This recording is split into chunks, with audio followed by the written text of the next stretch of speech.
Hello Philippines and hello world! Miss Universe 2023 na nakoronahan ngayong taong ito ay hindi may uwi ang crown dahil dito. Abay mukhang nadamay sa karma ni Anja Krajatuti. But before that, if you haven't subscribed yet to my YouTube channel, please don't forget to like, share, and subscribe at hit mo na rin ang notification bell for more showbiz updates. Panoorin natin ang video ito.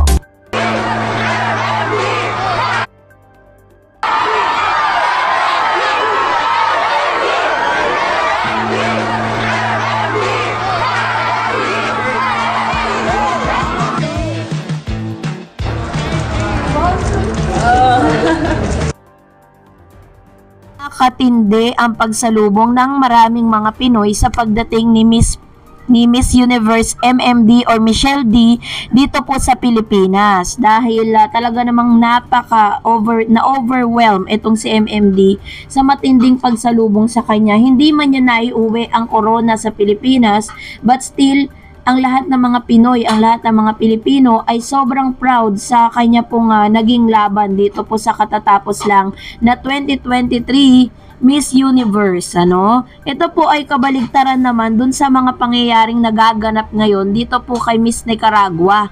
Dahil meron pong isang pangyayari sa kanyang buhay ngayon na hindi niya malilimutan. Dahil ang ine-expect ni Miss Nicaragua 2023 Miss Universe ay may uuwi na po niya yung crown, no? Pero ito po ay kabaligtaran sa mga nangyayari sa kanya ngayon. Sa nakikita natin mga videos ay talaga namang super proud ang lahat ng mga Pinoy para dito kay MMD dahil po sa napakagandang laban na ipinakita po niya at pinaglaban talaga niya at ipinakita sa lahat ng mga Pinoy na ginawa niya po ang lahat. Kaso nga lang, yung kanyang best ay tinapatan ng isang hindi natin malaman kung ano po yung kanyang mga anomalya na ginawa dito po sa nasabing pageant, ano. And this time, tila baga kung gaano kaganda at gaano ka-overwhelm ang pagtanggap nga kay MMD. Tila baga naman pinag-uusapan din tong karma na inabot po, no? Dahil talagang masasabi natin na sobra po yung dagok na pinagdadaanan ngayon ni Anja Krajatuti kasi pagkatapos nga po na kanyang interview at pagkatapos po na matapos itong pageant na ito, sunod-sunod na nga po na halos pagbagsakan na siya ng langit at ng lupa. At ang lahat ng mga malalapit sa kanyang puso ngayon ay unti-unti na nag-aalpasan, no? So, matapos nga natin i-post na parang nagkaroon na sila ng hidwaan ng kanyang dating boyfriend na si Mr. Bondad, na boyfriend dati rin ni Miss Catriona Gray. So, this time, eto na nga, no, si Miss Nicaragua ay inaasahan na uuwi na sana siya ng kanyang bansa. Pero meron nga pong ilang mga balita na nagkalat ngayon sa social media at sa lahat ng mga online news na itong si Miss Nicaragua na ban po siya. Miss Nicaragua bans Miss Nicaragua director from entering their own country. Piruin mo na yun, as if the controversy surrounding the recently concluded Miss Universe ni El Salvador are not enough, another one is added to the file. According to the national paper La Prensa Current Celebrity, the national director of Miss Universe Nicaragua had to fly back to Mexico, where they visited as next year host country of Miss Universe 2024. After the government official denied her re-entry into the country, the government in Nicaragua is not in support of beauty pageants. The paper said on its website that the government blocked current celebrity owner of the Miss Nicaragua franchise and her daughter from entering the country. It was not made clear why celebrity and her daughter were denied into Nicaragua. According to AFP report, to writer Gioconda Dabelli, who lives in Spain after being stripped of Nicaraguan nationality by the government, contended that celebrity was blocked at the orders of President Daniel Ortega's wife, Vice President Rosario Murillo, despite her success in helping Nicaraguan win the prestigious contest. Opposition made also reported that celebrities Managua home had been searched Friday and her husband Martin Arguello briefly detained. In a statement of AFP, the Miss Universe organization called on Nicaraguan government to guarantee the safety of those associated with the local affiliate of the pageant. We are working to guarantee the safety of all members of organization and we call on the government of Nicaragua to guarantee their safety, the statement read. Since Palacios was crowned Miss Universe on November 18 in San Salvador, she has been widely portrayed as the symbol of opposition to Ortega. Photo showing her waving the Nicaraguan flag, an anti-government protest in 2018 had gone viral. Ito palang kumbaga parang yung kasama ni Miss Universe Nicaraguan, inadamay po siya doon po sa case, kumbaga parang may kaso po ito na way back 2018, meron po siyang ginawa na parang nagpapakita na ito po ay anti-government ng Nicaragua.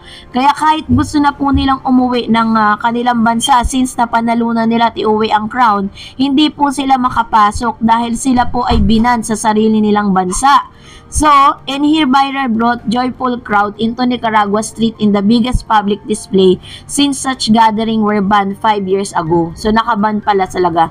Shanice is expected to live in New York in the United States as the part of her duties as the reigning Miss Universe. This means the homecoming that paisanos have been planning will be put on hold in the meantime as the government has already rained on her parade. Ayun. So, medyo mahirap po yung kalagayan ni Miss Shanice Palacios, no? Dahil talagang gobyerno na po yung kalaban. Kaya hindi siya muling makapasok at talagang ma-celebrate sa kanyang bansa yung kanyang winnings. Ay naku po, mukha talagang marami talagang mga anomalya at marami mga controversial na kinaharap itong Miss Universe 2023 na ito. So dahil dyan, mag-react naman tayo sa ilan sa mga talak ninyo patungkol po sa ating last update. First comment will be coming from Ligaya Mariano. Jaja nga po, Karma Real, kung anong inutang or ninakaw of hindi pays, it will come back triple tries or miltos pa. Kaya if ano po bad things you, sana naintindihan natin, MMD or anybody else from Miss Universe ganti, cause God will lift you up. Ayan, ng Pilipinas. Another comments coming from Prague, a cooking show of Miss Universe 2023. Ayan, so 19/11/2023 to Mr. Ladyman Ann. Please change your very bad manner. Rude. You are not educated. No manners. Yes, Filipinos. No move on. No justice. Dishonest and disrespect. Hashtag justice for MMD. Hashtag MMD Pilipinas. Honesty is the best policy. Hashtag Pandaraya. Ayan. So, yan talaga yung ano ngayon, talk of the town ngayon.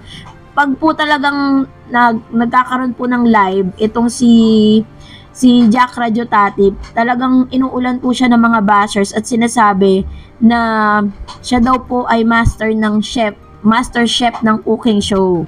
No, laging ganun po, tapos lagi pong naka-hashtag yung justice for MMD. Kaya naman tuwing siya po ay nagla-live, dinededma niya na lang yung mga bashers niya. Pero ang dami po niyang bashers. Kumbaga parang dumadagdag pa to dun sa kabigatan niya ngayon. Sabi ni Pluma Bughaw, Martin Luther King Jr. once said, good people do not need laws to tell them to act responsibly, while bad people will find a way around the laws. The law of karma and the threefold rule. Ayan. Sabi niya diyan na ang lahat daw po ng mga mabubuting, or in other words, what goes around comes around. Kung ano po yung ginawa mo sa kapwa mo, laging babalik sa'yo yan. Yan po yung tinatawag na law of karma. If you do good thing to your dun sa kapwa mo, babalik sa'yo maganda din. Kung hindi naman maganda ang ibinalik mo or binigay mo sa kapwa mo, babalik din niya ng hindi maganda. Kung nagustuhan mo ang video na ito, huwag mo kalimutan mag-like, mag-share, at mag-subscribe, at i-follow mo na rin ang aking Facebook page, Dareds TV. And also, I have my TikTok account, which is Dareds TV. Pwede nyo rin po akong i-follow doon. Thank you for watching, guys. God bless everyone!